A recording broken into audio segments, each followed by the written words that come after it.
elated that my people can come together, unite together in unison, regardless of different political affiliation.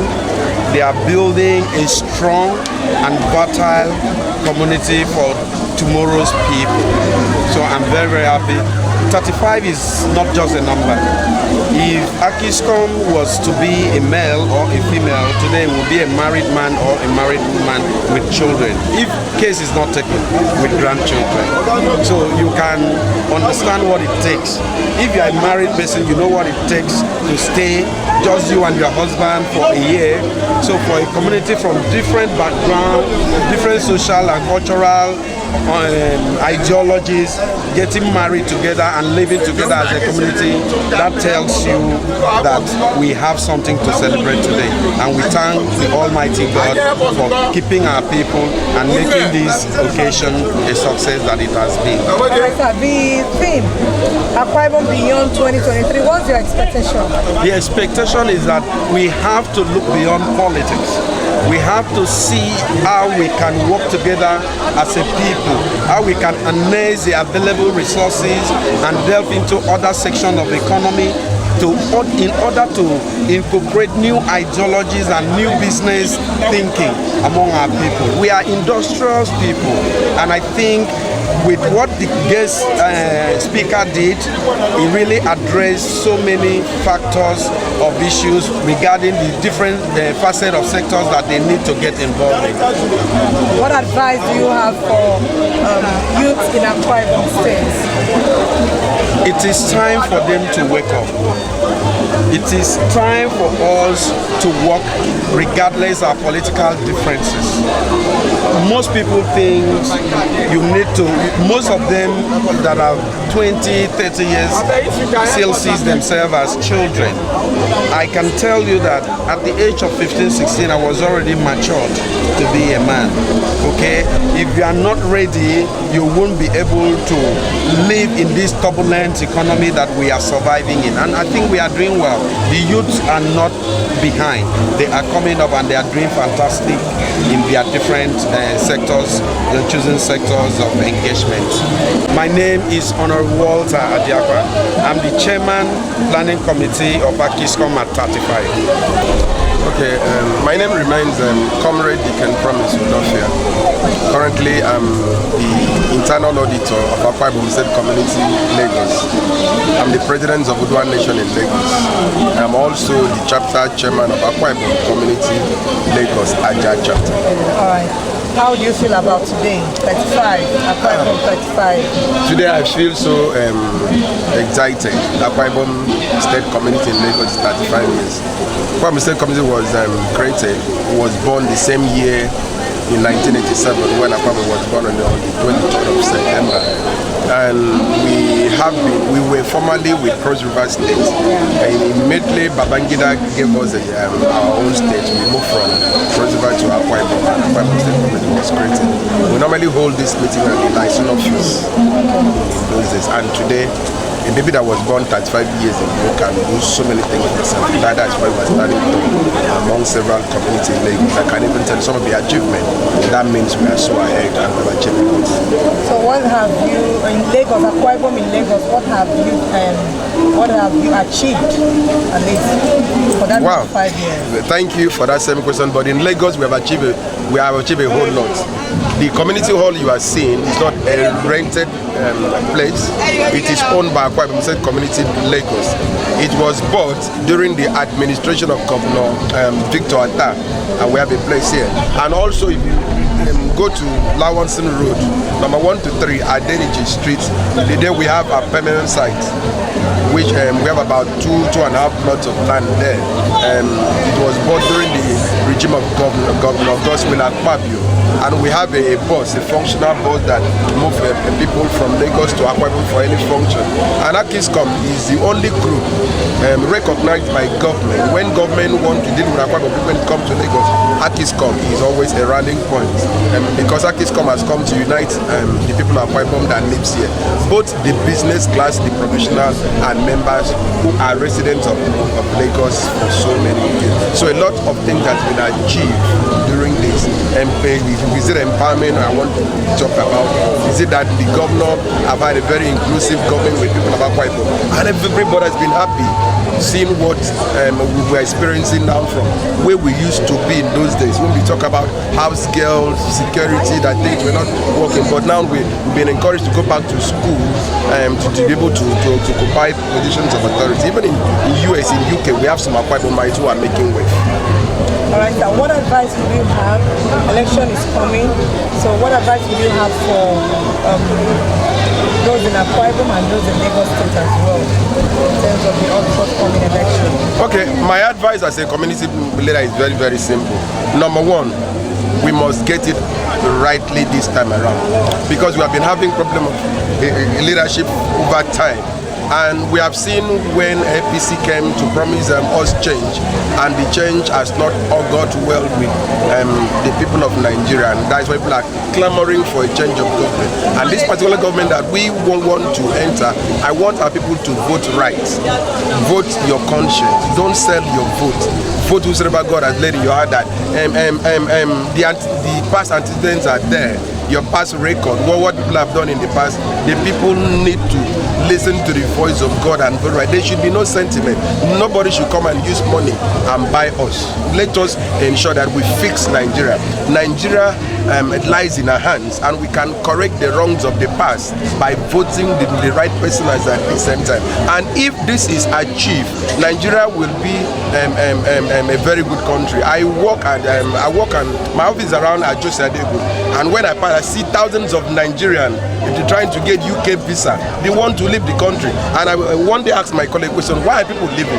It's because the economy of the nation is so harsh on people. Things are not working the way the youth plan should be. So I really want to advise our youth, let us get it correct this time around, so that when we will be talking about a nation from 2023, we can have a country where business will strive. We can have a country where the youth can have a sense of belonging. We can have a country where the economy will begin to pick up, and we have the right people.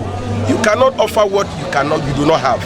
I said from the beginning, Bob Wari had nothing to offer, and we have seen with what is happening. We should not make that mistake that we made in 2015, 2019. 2023, we must fix our country and elect a leader who will be able to unite the country and move the country. The economy is dying. Honestly, we want the economy. Once we have a good economy, things begin to work. Dollar now, I work in the banking sector. I can't really say where it is, but it is not what we want. So we want a good place that we can be able to have enabling environment for us to do business, and we can have a better future by tomorrow. My name is High Chief Dr. Mark George Okononyo, Adaida Ake Ibom, and also the president of Ship Owners Association of Nigeria. Ship owners? Yes. All right, sir. Akwa Ibom at 35. What is your expectation? Well, we talked about it when we had the keynote address from no other person but a certified public speaker, and he talked about the key to prosperity of Akwa Ibom State.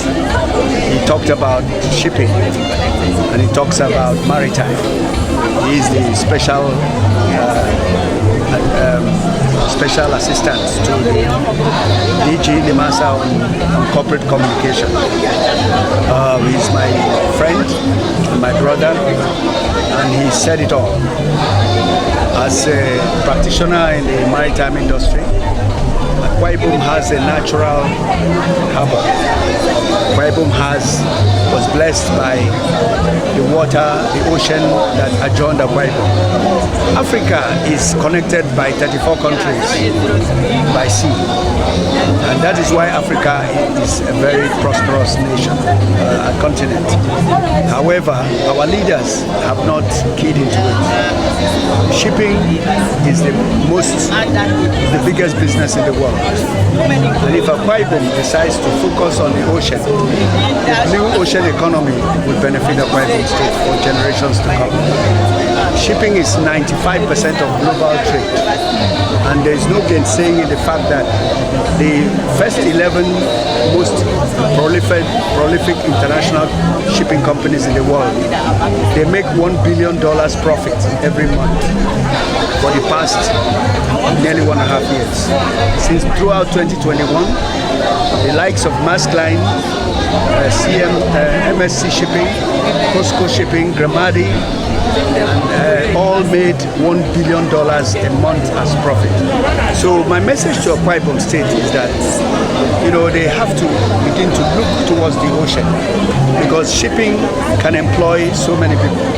The deep sea port should come to reality in the next administration, and we should make sure that we actualize it. And also businesses like shipyards must be encouraged, because the deep sea port is going to employ not less than 2,000 people. The shipping, the shipyards and ship repairs is going to employ nothing less than 3,500. You can imagine having 5,500 Akwa Ibomites employed within 2-3 years. I mean, the state will transform.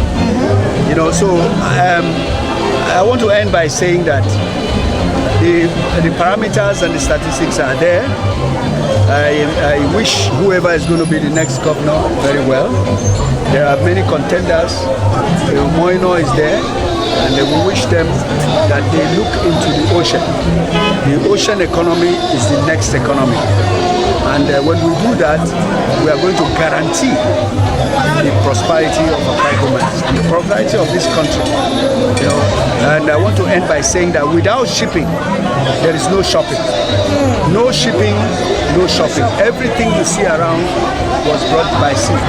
And shipping is the second producer, that's the foreign exchange that Nigeria is producing.